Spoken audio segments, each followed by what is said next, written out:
Bonjour la belle diaspora, bonjour tout le monde, j'espère que vous vous portez bien. Si tu es nouvelle ici ma belle, sois la bienvenue. Si tu es de passage, abonne-toi surtout si tu vis dans la diaspora. Mon nom est Marcel Angèle Abomoela, je suis coach de vie certifié depuis 2016 et avec la belle diaspora, je me suis donné pour humble mission d'encourager, de booster, de motiver et même d'accompagner la femme qui vit dans la diaspora, celle-là qui a pris la ferme décision de réussir sa vie loin de chez elle. Aujourd'hui, nous allons toujours parler de réussite, oui. Le sujet que j'évoque aujourd'hui n'est pas un cheveu dans la soupe par rapport à notre concept, la belle diaspora, pas du tout. Parce que vous savez, il y a des leviers, il y a des piliers qui nous aident à réussir. Il y a des piliers qui sont évidents, comme il faut avoir un bon intellect, les bonnes connaissances, les compétences qu'on voit, voilà, qui se manifestent par nos actions, c'est vrai, mais il y a aussi des leviers qui sont très subtils, comme celui dont je vais parler aujourd'hui. Notre aura. Oui, il y a des choses qui bloquent notre aura et qui éloignent de nous les gens et même la réussite. Tu me diras, mais comment et pourquoi? D'abord, c'est quoi l'aura? J'ai fait mes petites recherches, je ne suis pas spécialiste dans ce genre de conversation, mais j'ai fait ma petite recherche et j'ai compris que l'aura, en fait, c'est ce qu'on appelle l'énergie, c'est-à-dire c'est une atmosphère autour de nous ou sur nous, mais qui nous entoure, qui est très subtile parce qu'on ne la voit pas, mais elle est là, elle est présente.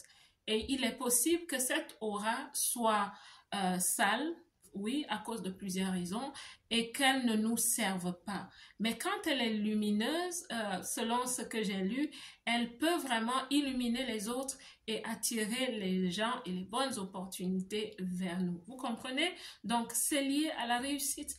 Et aujourd'hui, nous sommes dans le cadre de notre rubrique Lifestyle de la belle diaspora, où nous parlons de la féminité. Pourquoi est-ce que je parle de la féminité? Je parle de la féminité pour les femmes dans la diaspora parce qu'il faut qu'on se le rappelle de temps en temps.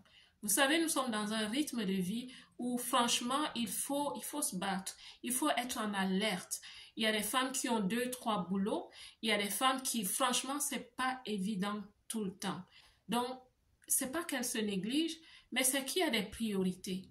Bon, elle pense que oui, ces choses sont des priorités, c'est vrai, parce que tu dois avoir le pain sur ta table, tu dois réaliser certaines choses dans ta vie. Qu'à cela ne tienne, je pense qu'il faut aussi tirer sur la sonnette d'alarme pour nous aider à rester toujours féminine, quel que soit le cas. Alors, restons féminines. Je vais vous parler de ces 3 choses et j'espère que ça va apporter quelque chose à quelqu'un. Donc, il y a des choses qui peuvent illuminer l'aura et il y a des choses qui peuvent bloquer l'aura. Les mauvaises pensées, comment ça? La pensée est en fait le fruit de l'activité de réflexion, de l'activité du cerveau. Ce sont les idées. Et quand les pensées sont belles, quand elles sont bonnes, l'aura est aussi illuminée. Parce que les pensées, on ne peut pas les contenir. Les pensées sont comme des fréquences. Vous voyez, les pensées sont comme des fréquences, elles sont comme des énergies qui se diffusent. Donc, tu ne peux pas les garder dans ta tête. Elles vont sortir. Quand je rencontre parfois des personnes, je sais qu'elles ont de bonnes pensées ou elles ont reçu une bonne nouvelle quelque part. Tu les vois passer avec comme un sourire sur le visage. Tu sais que cette personne a de bonnes pensées. Et il y a des personnes aussi, tu te dis, qu'est-ce qui se passe? C'est une mauvaise nouvelle ou alors, mais parfois c'est vraiment des mauvaises pensées. Et quand quelqu'un entretient de mauvaises pensées, ça fonctionne aussi comme les bonnes pensées. Tu ne peux pas les retenir dans ta tête. Même si tu ne le dis pas à haute voix, ça se reflète. Ça se voit sur l'aspect du visage, ça se voit. Quand quelqu'un a vraiment de mauvaises pensées, je vous assure, tu le vois à distance. Il y a des gens que tu rencontres et tu dis, cette personne, je n'ai pas trop envie de m'en approcher, je ne sais pas pourquoi, il y a quelque chose. Oui, ça veut dire que ses pensées sont en train de se diffuser et elle lui donne une certaine mauvaise aura. Quand un bébé naît à l'hôpital, je ne sais pas si vous l'avez déjà vécu, on dit qu'il y a des bébés, quand ils naissent, ils ont 2, 3 jours, tout le monde va, sourit, leur parle, ils sont contents, ils sont là tout angéliques à regarder à la personne. Mais il suffit qu'une certaine personne vienne. On ne sait pas ce qui se passe, le bébé éclate en sanglots, il s'agrippe à sa maman. Pourquoi? Vous allez me dire, mais qu'est-ce que le bébé voit? Je vais vous dire une chose dans cette vidéo. L'esprit de l'homme comprend l'activité de l'esprit de l'homme. Je vous assure, c'est vrai. Il y a des gens, comme je vous ai dit, vous les regardez, vous dites, ah, cette personne, elle peut vraiment être amicale. J'ai l'impression que cette personne est aimable. Mais il y a des gens aussi, comme je viens de vous dire, qui peuvent vous repousser. Qu'est-ce qui se passe? Vous ne connaissez pas cette personne. Votre esprit comprend et lit l'esprit des autres sans que vous ne sachiez. Et le témoignage se reflète dans votre esprit aussi. C'est vrai. Mais les mauvaises pensées sont l'une des choses qui peut vraiment polluer et brouiller votre aura et qui fait que partout où vous allez, partout, oui, presque partout où vous allez, on vous ferme la porte au nez parce que les gens ne vous comprennent pas. Ils vous regardent et se disent, je veux bien embaucher cette dame, mais il y a quelque chose, je ne sais pas, il y a une inimitié avec elle, pourtant je ne la connais pas. Donc, les mauvaises pensées peuvent polluer l'aura d'une personne. Donc, faites attention à vos pensées. Franchement, révisez votre façon de réfléchir. Vous passez peut-être des moments difficiles, mais faites attention aux pensées que vous entretenez parce qu'elles peuvent polluer. Et quand elles polluent l'aura, c'est un peu comme un parfum qui n'est pas de bonne odeur. Oui. Quand l'aura est polluée, c'est comme un parfum, mais qui n'est pas de bonne odeur. Les autres peuvent le sentir, peut-être pas vous-même. D'accord. La deuxième chose dont je vais parler dans cette vidéo, qui peut être polluée et qui peut amener votre aura à être polluée, mesdames, entre nous, nous allons parler d'intimité.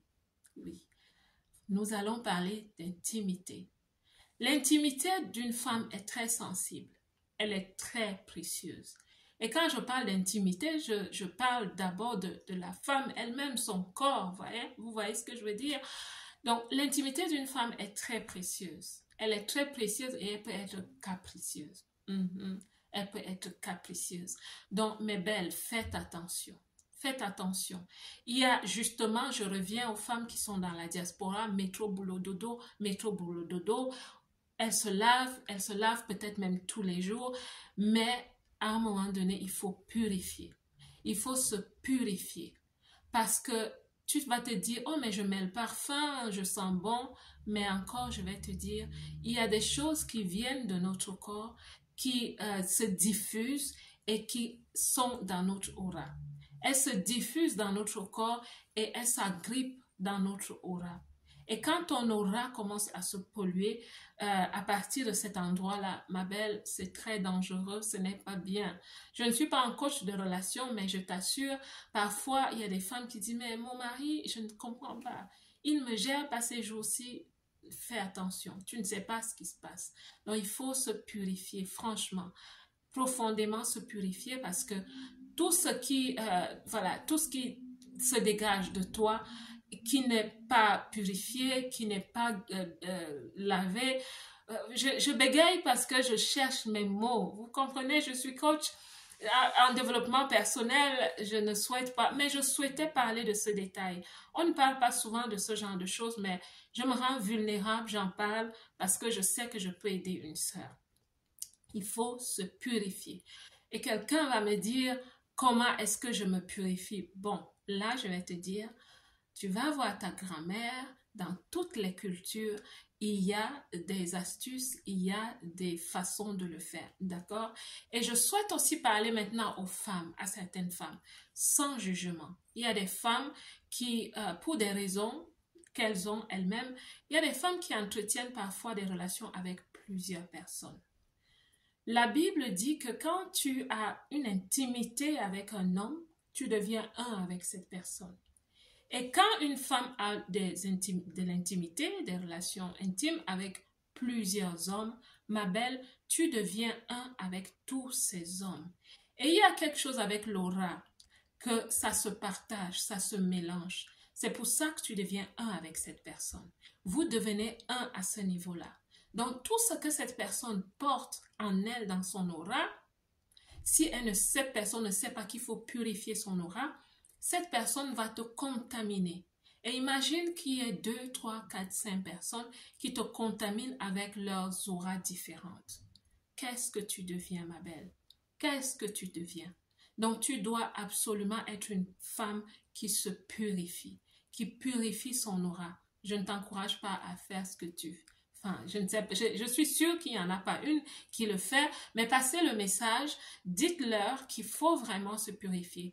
Parce que c'est pour ça que parfois les femmes se disent, mais pourquoi tel était dans ma vie, pourquoi il ne vient plus, pourquoi est-ce que je ne le rencontre plus? Peut-être que, voilà, l'esprit de l'humain comprend ce qui se passe dans l'esprit de l'autre et qui a un écran, parce que l'aura, plus l'aura est sale, plus ça crée pas seulement un film, mais un écran qui repousse et qui bloque beaucoup de choses. Voilà. Donc, c'était la deuxième chose qui peut vraiment détruire l'aura, le manque de propreté intense au niveau intime de la femme, parce que ça se dégage.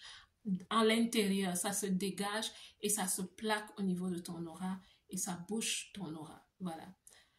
La troisième chose dont je vais te parler, c'est simplement de se laver tous les jours, laver son corps. Ça paraît simple, mais vraiment laver de façon profonde, d'accord? Prendre des bains très profonds. Si tu n'as pas une baignoire, pour te laisser immerger pendant peut-être 1 heure en te frottant le corps pour vraiment profondément laver tes pores, ton corps et tout. Prends parfois des bains très chauds. Oui, pas brûlants, mais très chauds, qui peuvent vraiment, laver, purifier ton corps, ta peau, vraiment jusqu'en profondeur. Ok, ce que tu peux aussi faire, c'est de t'acheter c'est pas une brosse, mais chez nous on appelle ça le coussin, le couchard, comme tu le veux. C'est vraiment africain. C'est fait d'un matériau naturel. C'est des fils qui s'enchevêtrent. Si vous regardez cette vidéo et vous savez quelle est cette matière, vous mettez en commentaire s'il vous plaît, ça peut aider beaucoup de gens. Donc, ça aussi c'est très bon. Je n'ai pas dit éponge métallique, s'il vous plaît. J'ai dit une éponge avec des fibres naturelles. Et ça frotte bien le corps. Pourquoi est-ce que nos grands-parents, nos parents, nos grands-parents arrière, pourquoi est-ce qu'ils n'utilisaient que ça? Ça a disparu des marchés, même chez moi dans mon pays. Il faut chercher pour trouver. Pourquoi ils utilisaient ça? Parce que la nature guérit la nature. Ok? Et ça travaillait vraiment profondément pour te purifier la peau. Voilà. Ou alors, tu peux t'offrir un savon à base de parfums de fleurs naturelles. C'est-à-dire un savon qui sent vraiment la rose, qui sent vraiment la lavande, la vraie lavande, pas des parfums chimiques de lavande. Ça aussi, c'est très bon parce que ça entre dans ta peau, ça purifie et ça donne un parfum de bonne odeur à ton aura. Voilà. Donc voilà, c'est les 3 choses dont je voulais parler aujourd'hui. Mais si tu retiens, ma belle, si tu retiens quelque chose dans cette vidéo, retiens qu'il y a une chose qu'on appelle aura. Moi aussi, j'ai découvert ça en faisant quelques recherches. C'est pas le genre de lecture que je fais souvent. Qu'à cela ne tienne, j'ai compris que c'est quelque chose. Et ça m'a rappelé, pour celles qui lisent dans la Bible, il y a l'histoire de Esther, qui est devenue une reine, qui a aussi connu un parcours comme ça. Nous sommes dans le coin de la féminité, donc on peut parler de ce genre de choses. Elle a connu un parcours comme ça, elle a été vraiment entretenue, on l'a soignée, on a soigné son corps, sa beauté pendant, je pense, 6 mois en l'immergeant dans des bassines, dans des bains faits de fleurs et je n'ai plus les détails exacts. Donc, ça rejoint un peu ce que je dis. Ça rejoint ce que je dis. Il faut purifier, purifier, purifier. Écoutez les belles, j'espère que notre rubrique lifestyle d'aujourd'hui t'a vraiment interpellé au niveau de ta féminité, ma belle. Oui, travaillons, oui, battons-nous, oui, cherchons l'argent, oui, réalisons de grandes choses, mais restons féminines, d'accord? Restons féminines. La belle diaspora, que Dieu vous bénisse. Moi, je vous aime.